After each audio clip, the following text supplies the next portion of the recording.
इसी बीच आपको इस वक्त की बड़ी खबर बताते हैं। केरल धमाके में बड़ा खुलासा हुआ। आईडी धमाके के लिए टिफिन बॉक्स का इस्तेमाल किया गया। सूत्र जानकारी दे रहे हैं टिफिन बॉक्स में आईडी रखकर धमाका किया गया। तो देखिए बड़ी खबर आपको बता रहे हैं और तस्वीरें भटवणी को लगातार आपको दिखाई रहा था कि कैसे बड़े धमाके यहाँ पर हुए 3 और उसके बाद लगातार चारों तरफ आग लग गई। एक शख्स की जान चली गई थी और ये भी आपको बता दें कई लोग भी घायल हो गए हैं। अभी फिलहाल ये बड़ा खुलासा हुआ है। सूत्रीय जानकारी दे रहे हैं कि आईडी धमाके के लिए टिफिन बॉक्स का इस्तेमाल किया गया। आयुषी और वही देखिए केरल के एर्नाकुलम में लगातार 3 धमाके हुए। धमाके में एक की मौत हो गई जबकि 35 से ज्यादा लोग घायल हो गए हैं। कन्वेंशन सेंटर में 2000 लोगों की मौजूदगी थी। एनआईए की टीम जांच में हालांकि जुटी हुई है। गृह मंत्री अमित शाह ने केरल सीएम से बातचीत की है और ऐसे में देखिए कई और बड़े खुलासे होने बाकी हैं। अचानक से देखिए जिस तरह से धमाका हुआ, बैक टू बैक जिस तरह से देखिए 3 धमाके हुए हैं, ऐसे में एनआईए की टीम जो कि मौके पर पहुंची हुई है और तमाम पहलुओं को लेकर के अब जांच पड़ताल की जा रही है। तस्वीर आप देख लीजिए, मौके की तस्वीर है, किस तरह से आग लगती हुई नजर आई। लोगों के अंदर हड़कंप मच गया, कई लोग वहां पर घायल हो गए और एक शख्स जिसकी मौत हो चुकी है। हालांकि देखिए जानकारी जो सामने आ रही है, जो बड़ा खुलासा अब तक हुआ है कि टिफिन बॉक्स के अंदर बॉम्ब रखा गया था और उसके बाद में ये सोची समझी साजिश भी समझी जा सकती है। देखिए जैसे ही धमाका हुआ उसके बाद में लोगों की भीड़ मौके पर जुट गई और लोगों के अंदर एक डर दहशत अभी भी देखने को मिल रहा है। हालांकि साजिश किसके द्वारा रची गई है यह भी एक बड़ा सवाल बना हुआ है। और वहीं देखिए बीजेपी के प्रवक्ता सुधांशु त्रिवेदी ने कांग्रेस पार्टी पर निशाना साधते हुए कहा है कि कांग्रेस खतरनाक स्तर की राजनीति कर रही है। उन्होंने कहा कि कांग्रेस के शासन में ऐसा कोई भी राज्य नहीं था जहां धमाके नहीं होते थे। देखिए मैं इसीलिए कह रहा हूं कि इस समय जिस प्रकार की खतरनाक राजनीति कांग्रेस पार्टी कर रही है, यह देश की सुरक्षा, संवेदनशीलता, सामाजिक सौहार्द तीनों के लिए खतरनाक है।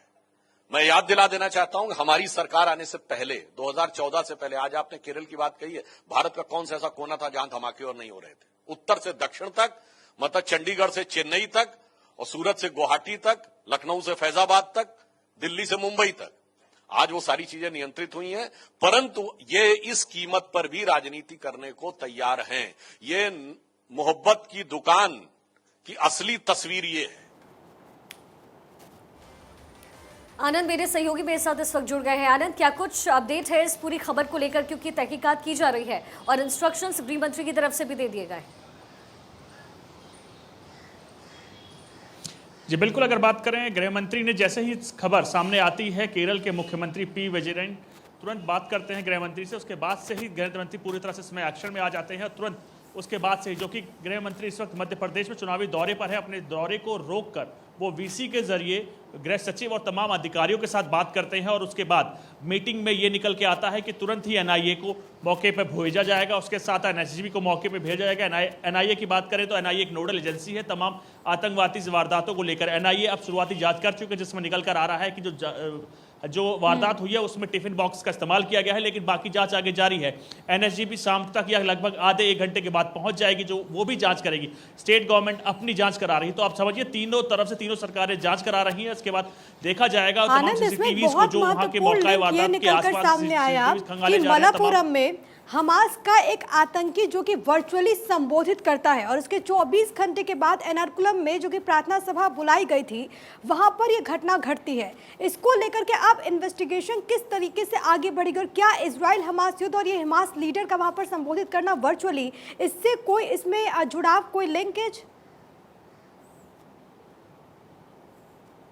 जी बिल्कुल, सुरक्षा एजेंसीज तमाम बयानों को भी जांच कर रही है। उसके साथ साथ देखा जा रहा है कि उस बयानों में उन्होंने क्या किया। दरअसल जब उन्होंने अपना बयान दिया था हमास का आतंकवादी ने, तो अपनी हाल कहीं हिंदी लैंग्वेज में तो दिया नहीं था, लेकिन जो जिस लैंग्वेज में दिया था उसको लेकर तमाम इंटरप्रेट कर रही है और लगातार उस ऑर्गेनाइजर्स को पकड़ा जा रहा है कि आपने किस लहजे से हमास जो कि इंटरनेशनल टारगेट और टेररिस्ट है, तो उस ऑर्गेनाइजेशन के आपने व्यक्ति को भारत में कैसे जगह दी और अपने कार्यक्रम में उसको बोलने का, संबोधन करने का मौका दिया। ऑर्गेनाइजेशन से तमाम पूछताछ की जा रही है, उसके ऑर्गेनाइजर से पूछताछ की जा रही है कि तमाम कहीं ना कहीं इसकी एक कड़ी उस संगठन से भी जुड़ रही है, कहीं उस आयोजन से भी जुड़ रही है जहां हमास के आतंकवादी ने भड़काऊ भाषण दिया था। उसके कुछ ही घंटे बाद ये चीजें सामने आ रही हैं, तो उसको लेकर सुरक्षा एजेंसीज तमाम बयानों को देख रही है, तमाम सीसीटीवीज देख रही हैं। दरअसल आप इस पूरी घटना का वारदात देखेंगे तो दायरा थोड़ा सा बड़ा है, तो उसको लेकर तमाम एजेंसीज अपने अपने इनपुट के अनुसार काम कर रही है। स्टेट गवर्नमेंट अपना कर रही है, सेंट्रल गवर्नमेंट से एनआईए और एनएसजी, तमाम एजेंसीज, ये दोनों एजेंसी जो प्रीमियम एजेंसीज है भारत सरकार की, वो जांच कर रही हैं। स्टेट गवर्नमेंट अपना कर रही है। ठीक तो है, तमाम जांच चीजों को लगातार लेकर जारी है। बयान, अब देखना होगा क्या कुछ सीसीटीवी निकल कर और आने उन वाले तमाम समय में लोगों सामने को आता है। फिलहाल के लिए